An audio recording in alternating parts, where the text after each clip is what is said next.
Get 15% off the Fullest entire product line with code The Fullest Podcast at checkout. One of the main ingredients in our product line, saffron, has been proven over and over again in clinical double-blind placebo trials to be an effective form of treatment for depression, anxiety, and ADHD. Saffron has been used by many cultures for thousands of years for these purposes, and now the research is here to finally back it up, proving that plant medicines and ancient healing practices can actually be an effective alternative to pharmaceuticals.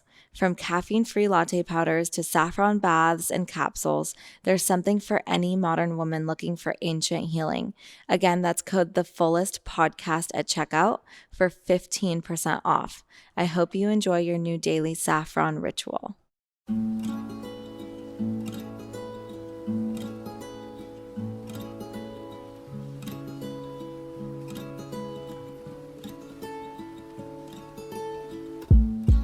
Hi, everyone. Welcome to the Fullest Podcast. I'm your host, Nikki Bostwick, and today's guest is Annette Shafer, who's the founder of Crisp Kitchen and Juice. It's in the Napa Valley area, and I've had the opportunity to visit her beautiful lifestyle cafe that saved me on my trip, even though Annette, I know that Napa is known for its amazing food. I would say that your food is the best of the best of the best that there is in Napa Valley. And I know we'll definitely kind of get into that because I have questions for you on that. But I'm just so grateful to have met you and that you've embraced our products at the fullest that are already there now as well. But I'm just so inspired by what you've created. If I were to create a cafe, it would definitely be exactly what you've done. So I just felt immediately connected to you and your food philosophy. So I'm just really excited to kind of dive into all the above and hear more about how you created Crisp. I mean, I'm reading a little bit about your background. I know you're a mother of 2 children, and you moved initially there to open up the Culinary Institute of America campus there as director of operations. So you clearly have an incredible business background on top of your passion for food. Can you tell me a little bit about how you landed on the type of food that you've curated at Crisp? Certainly, but first I want to say thank you so much for having me on. I'm really delighted to be here. I'm super excited to be talking with you, and you're way too kind. So thank you so much about all the nice compliments.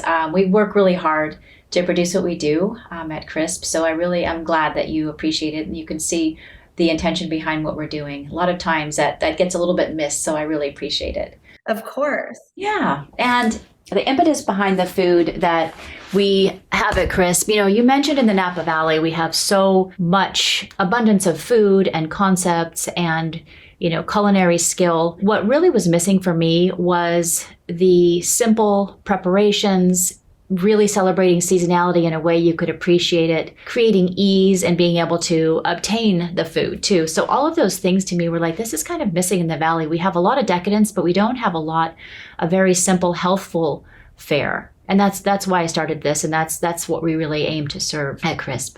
I totally agree. There's this connection to this farm to table movement, but some of it is like you said, there's this abundance of food. Of course, Northern California is known for having grown most of the country's food, right? But right. This idea of really, even a lot of those restaurants still aren't necessarily organic. And if they are, there's not this idea of super clean, like you said, it's super decadent still. Yeah. It still might be just too much on the body. You just want something that's simple. And I love that you use the word healthful. It's just something that's going to love you back. And sometimes I think that we miss that when we talk about even the farm to table movement. I think so too, because farm to table has seemed to me to have gotten watered down a bit. I mean, everybody is talking about farm to table. Well, yes, food has to be grown and there's a table, but what do you do with it between the time when it's grown and the farmer nurtures it and takes such good care to the time that the guest gets it on the plate?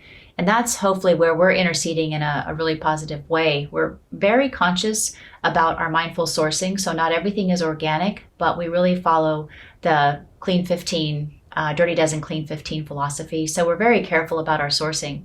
And we tend to manipulate as little as we can. So a lot of times you'll go to a restaurant that is, nothing against the Michelin star guys out there, that's great.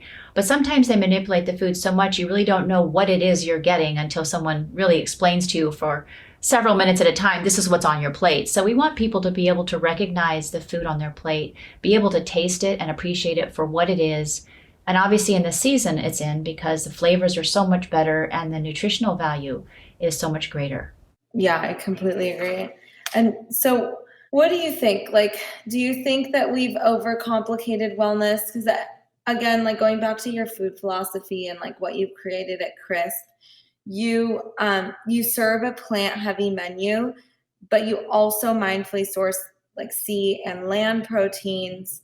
And I personally love that. I think, I've come full circle, and that's really the way I personally eat. And there's not really a word for it either. It's people are oh, are you vegan? It's no, but I'm, do you have a word for it? Yeah. What is it? Yeah. And, no, it's that's tough. The messaging of that is tough. Exactly.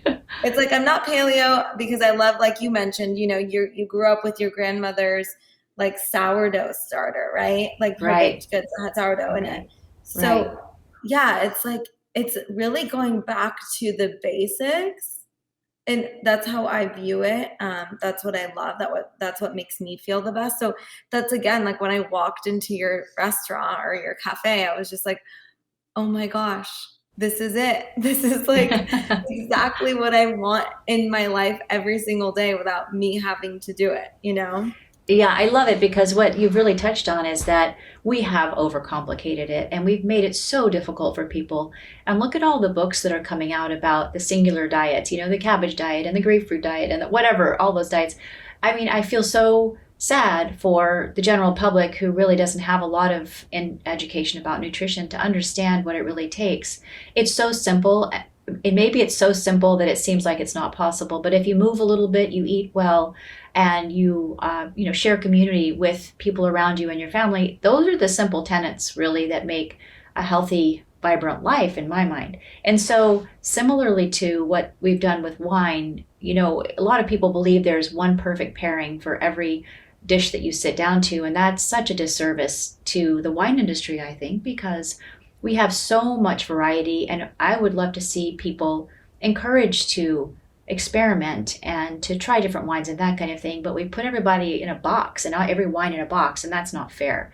So similarly to food, I think people believe there's one right way to eat, and so that they're searching and searching forever to find what is that one right way that will make me feel the best. But everyone, as you know, is very bio-individual, and so what works for me won't work for you. But circling back to your comment about what we serve, is that we want it to be very easily approachable, very easy to understand. And we've done the homework and the work for you, so it's easy. And we build on a foundation of the Ayurvedic, the tastes. So salty, sweet, bitter, sour, pungent, and astringent. Whether you know that or not, or care about that or not, that really doesn't matter. But what happens is that when you're eating any of our dishes, our bowls, our salads, that kind of thing, you'll feel even more satiated with the right amount of nutrients and food. So we're hoping that people at least get that feeling, and it seems like they are, whether they want to learn more or not. So we want to uncomplicate it, provide what is approachable again. And if you want to eat your beef, that's great. We have grass-fed, grass-finished. If you are a vegan, we have plenty of vegan options. So again, trying to really meet people where they are and make it easy and approachable. Hi everyone, I want to tell you about Jen, who I recently met. She's the founder of Blue Jay Bikes, and I met her for a ride along, and I was so impressed with the company. They fully won me over, and my husband and I, who were not previously sold on e-bikes at all, decided to get a set for our family. These e-bikes are not only gorgeous with more color combinations than any other e-bike on the market, but they also have top-of-the-line tech and safety features. Blue Jay is design obsessed and strives to fit every lifestyle, offering add-on options like beautiful woven baskets, children's seats, and coffee cup holders. We have the children's seat add-on as well as a trailer ride for my 4-year-old son Truth to ride on behind us. I love that it gives our family the opportunity to be outside together without the kids tiring out. I also love the fact that it's a pedal assist bike rather than having a full throttle that I saw was a problem with other e-bikes because they were too fast and dangerous. With a Blue Jay bike, it's easier than ever to choose a bike instead of a car, get fresh air, and create effortless and fun routines and moments that inspire you. Life is short, enjoy the ride. If you've ever considered purchasing an e-bike, now's the time. We're offering our listeners 10% off their Blue Jay order with free shipping and assembly using our exclusive code Nikki10. So I went to culinary school for plant-based food, so I really share that passion of your philosophy, like I was just saying, but there's a difference between someone who understands this whole lifestyle and someone who can actually implement it and start the cafe, run a restaurant, run a team, really have this as a business, and also be inspired to take that on. So I want to hear more about how that's going for you. And, obviously you have this background in business. So I'm interested in hearing about how it's been and where you see the growth in the concept as well. It takes, I think, a certain amount of insanity because why would I do this at this point? I'm the eternal optimist, and I really see what doing the right thing for your body can do. I mean, you can create such success in so many areas of your life if you really feed yourself and nourish yourself and nurture yourself well, whether it's body, mind, spirit, all of those things in balance really help people thrive. And so that's where it all comes from for me, because I really want to share the knowledge that I have. And it's the business part of it is very, very difficult. It's not easy by any means. And in this environment right now, post-COVID or we're still in the pandemic of some sort, I guess, with the team, staffing is really difficult. So all of those things are very tough. So picking a time, again, the insanity piece comes in because picking a time to do this, I didn't realize we were going to have COVID. All of a sudden we're in the middle of it. So that makes it doubly difficult. But I really, every day, have conversations with people that are very grateful that we're around because we're providing exactly what they need. So that's kind of the why behind it. Business, I was director of operations at the opening of the Culinary Institute campus here in Napa and St. Helena. And I really learned a lot with that because we cabled the building, we put in the phone service, we brought the ovens in with a lift to the third floor. I mean, we did all kinds of crazy things, and I learned a lot with that. So I felt like I had a bit of a background in the operational piece, at least in getting started. But again, navigating that is not easy. I have a couple of people that I'm working with that are much stronger on the numbers piece of it, side of it. So they're keeping me very disciplined in that respect too. So we've been open a year. We are now going into a deep dive on what's working, what's not working, what are the lanes we should be in, what should we be highlighting more, what should we be doing less of, and how should we be running the team with production. So all of that piece now comes in, which is the unglamorous side of it. But in order for this to work and for us to grow and be able to have more locations, we really have to dial that in. That's what I was going to ask you, is do you see it growing in terms of physical locations? And yes. What is your hope for it? My hope for, I was going to say too, my hope for it is that we do grow because we have so many people that come from so many parts of the world. We've seen people come from all over the place and they said, we want one in our city. So that's a great compliment to what we're trying to do. And so that's the tricky thing right now, is to how to figure out how to do this operationally and how fast to grow and how to do it very, very mindfully and be consistent with it. Yeah, exactly. And it's like a testing ground that you have right now. And how are you doing that with 2 children and a dog, a big dog, a golden retriever, and your husband? And how do you navigate it all? Are they involved in your business? Well, the nice thing is, so my kids, I've been in the work realm the whole time. So I really never stopped working. I just changed what I did, became a consultant for a while. I did wellness coaching. I'm still a wellness coach. Have done different things to really accommodate being able to be there for my kids. And I really am super happy that I did that. Very rewarding. It's great to see them growing. So I have an 18-year-old. She just turned 18. I can't believe it. And a 22-year-old. Both of them really are doing well, thriving. They're great people, great humans. And so I love that. So now I'm at a point where I do have a little bit more time I'm not in carpool anymore, which you'll get, maybe you already are in carpool, but I'm not in carpool anymore. I'm not, having to do a lot of the stuff with school that I really enjoyed, but I have time now to do something of my own. On the other side of the equation, my husband keeps looking at me saying, now wait, I remember you. We need to spend a little more time. So that balance, right? You always have to go back and forth and say, okay, well, yeah, okay. I do owe him some time because now he has a little bit more time on his hands and is looking to have some adventure. So it's always, I think it's like a seesaw, it's a bit of a balance. You have to give a little, then you give a little on the other side and that type of thing. So it's really navigating that, but really being aware. That's huge. I think that for people to really understand that, to be aware of those around you and how important those relationships are. A business is a business. And, if I had to close the door tomorrow, I'd be very sad, but I don't want to lose the connection with the family that I have. So that's something really to keep in mind.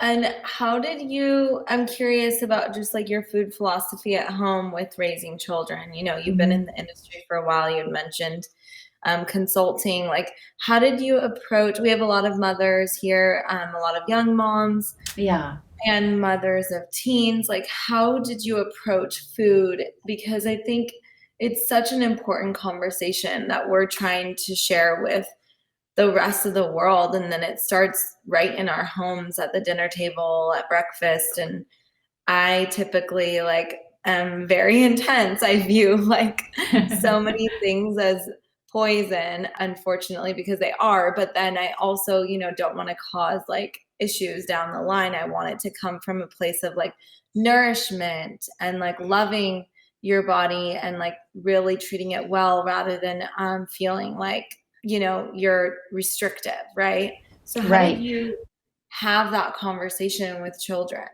your children specifically? Well, to start kind of now, I'll go backwards. To start now, talking about food as good or bad has never been the vocabulary that we've used. And I hear so many people that I coach talk about, well, I did something bad. I had some bad food, or, I had, whether it was ice cream or a croissant or whatever, I had bad food. Nothing is bad or good. So we really always have talked about the 80-20 philosophy, where 80% of the time you're doing things that you're being careful with, you're eating food that's nourishing, again, seasonally, so really nutritionally sound, that type of thing. And then 20% of the time, if you want to go have that, whatever it is, do.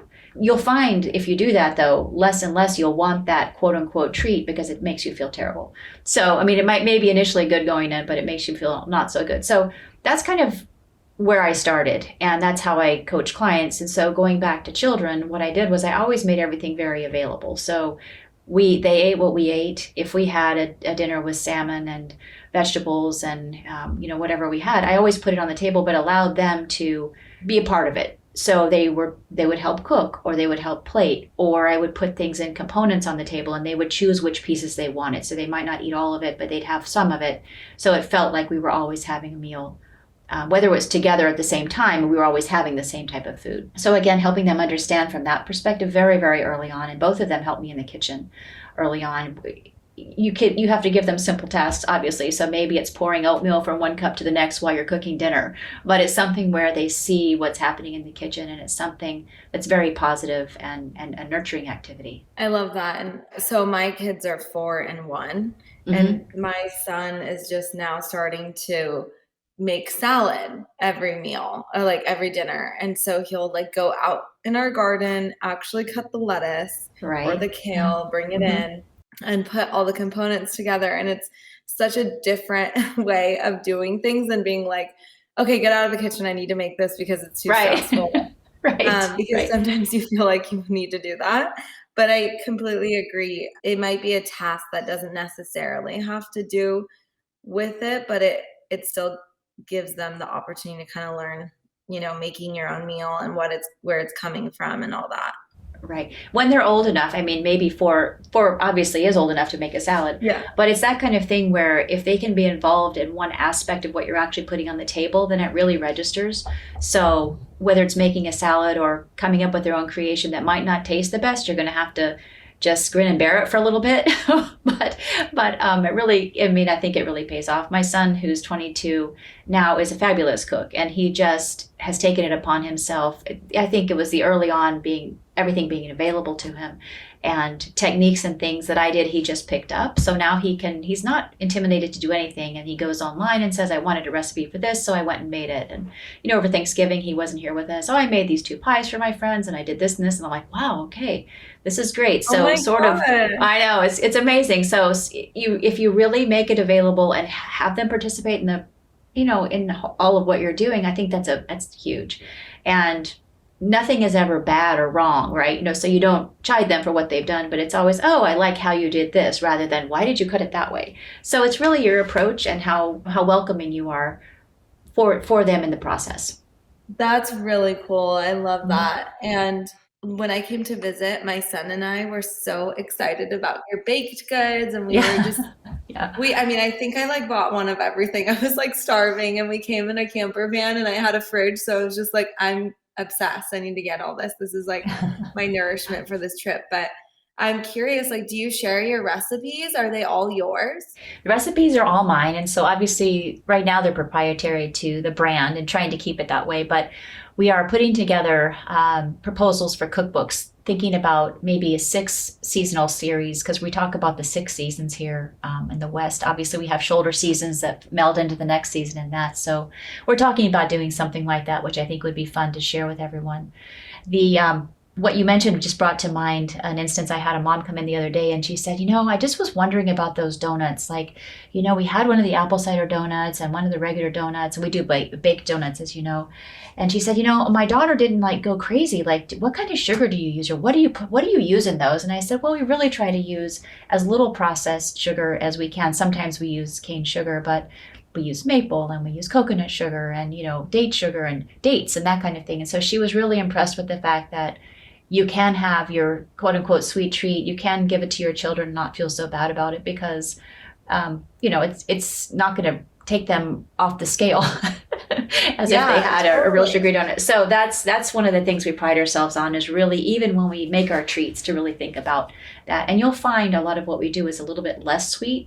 So if you want to add, even our lattes and wellness lattes, that kind of thing, if you want to add a little honey or sugar, that's up to you. But we're trying to bring it to you in a way that says, this is really good. Even, I love your lattes. I mean, this is the saffron latte. The whole team loved it when we tried it. And some people said, I need a little bit more sweetness. Great, have some honey. And others said, no, it's perfect the way it is. So we really like to meet people with where they are and allow them to adjust on the sugar spectrum. Yeah. I love that. And I agree with that concept. My children, we don't have, dessert is not off the table. Sugar is not off the table at all. Right. It's just, the quality is so important. We have chocolate every single day in our household, but it's just, made with really high quality ingredients, raw cacao, all the good things. And I think that's really where to meet people, like you said, and offer, again, not a restrictive diet. It's just that we can enjoy all the things that we love, but make it in a way that's going to, support our body and healing. And if we're not healing from something, just help us optimize and not feel sick. Right. And we just now have a couple of workshops that we're going to be putting on for kids, and we're doing, cookie decorating is one, obviously, because it's holidays, but then we're also doing a hummus and crudités. So we're teaching them, it's not really hard to make a snack, and by the way, you can share this on your appetizer table for the holidays. So it's kind of one of those things where not one is overshadowing the other, but we're not saying we're not going to talk about cookies or provide cookies and that kind of thing, but we're also showing you can also make a snack and share it with people that they're going to love. So that's one thing. And then as your kids grow, and all the bulimia and anorexia and all those negatives out there right now for teens, it's really important. And I think it's worked well for us to say that sugar is not off the table. Yes, you should have a treat. Why not? Nothing is bad. And so I think that helps later in life when there's so much pressure, so much social pressure on weight and body image and all that kind of thing, when food comes into play, that hopefully the food piece is less a part of that conversation and they understand how to nourish themselves. That's my hope. And it's proven true with my 2 so far. That's amazing news. I love that. I'm really looking forward to hopefully a cookbook that comes out soon, because I think that's a great next step for Crisp. And I selfishly want it here in my community as well. We're down in Newport Beach and it's Yes. not too far. But I think operations wise, I'm assuming that you guys are going to grow more within the footprint that you're already in, considering you make everything in-house and you're going to have a commissary. I don't really know how that works, but I'm just making assumptions here. Yeah, exactly. Now, how does that work? I mean, I know how it works, but how does that work for us? Is it a commissary? We're going to stay in this footprint, then when we go to another area, what does that mean? We're looking into doing packaged food as well. We have some our granolas and our crackers and our little crunches on top of our bowls. We give everybody a crunch when they buy a bowl. Everybody says this could be a snack on its own right. So we have a lot of shelf stable packaged goods that we could do too. So there are many little avenues that we could go through or go get into, I think, to expand the business without even physically having to go to another location yet. But that is the dream. And really, we don't want to open just a food place, right? We want to do something that is a bigger and better idea rather than just saying, here, we have something to feed you. So that's, we talk about the pillars. I think that I sent that to you guys as well, the renew, refresh, grow, savor, and nourish. If you incorporate those into your daily life, we've incorporated those into the cafe. I think that helps people, give them a jumping off point in more areas than just food too. So we're all about the whole lifestyle that supports your health and vitality. Yeah, I know you had mentioned the 5 pillars, and you have a lot of people coming from all over the world. You mentioned people that are always constantly traveling through St. Helena. What is it that you want to leave them with? Because they might not come back, right? They might just come check you out for a visit and you might not open in their area, and that was kind of their one experience with you. So what is it that you want to leave people with? Well, there are 2 things. In the future, I would love them to be able to have a piece of this wherever they are, whether it is a packaged item, right, or a book or something like that. It'd be really nice to connect people up that way.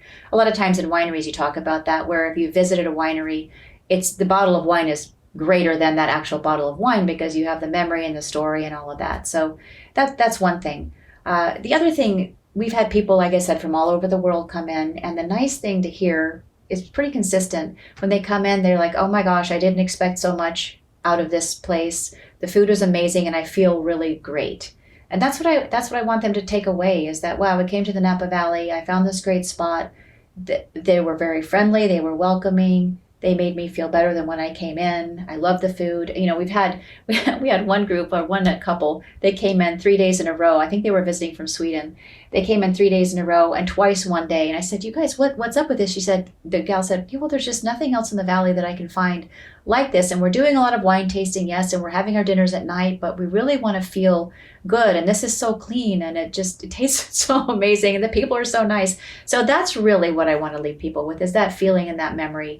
And then hopefully they'll take a little bit of that home with them and say, I remember I ate this and that there. Maybe I should try at home, try to put a bowl together or try to put some overnight oats together for the week. And that's easy to do. So all those little things, I think, is, something I'd like to leave people with. And it's not that hard.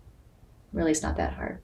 Yeah, it's really not. And so I think it's that touch point of like inspiring people that it is simple and it is attainable, and you can either take it home with you or at least like have it be a big part of your lifestyle while you're there, Right. I like the attainable part. You don't really want to intimidate people. You want to say this really is approachable, it's attainable.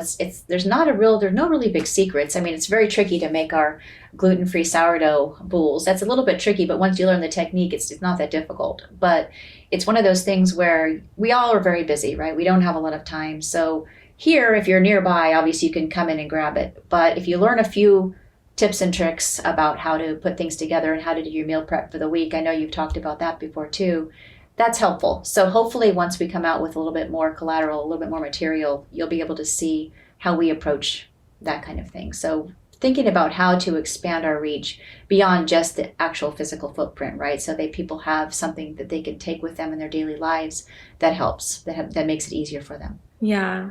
Well, I really appreciate you coming on and sharing your philosophy with us and sharing more about Crisp and your background. And also just kind of the tips and tricks you gave with kids. I think it's so important and something a lot of people in our community struggle with. And I love the way that you put in something that I'm definitely going to take with me as well.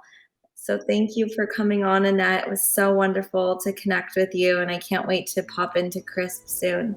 Thank you. Thanks for having me. And I hope that, like I said before, that you'll see more Crisps around. So we'll get closer to Newport. We'll be there eventually, maybe.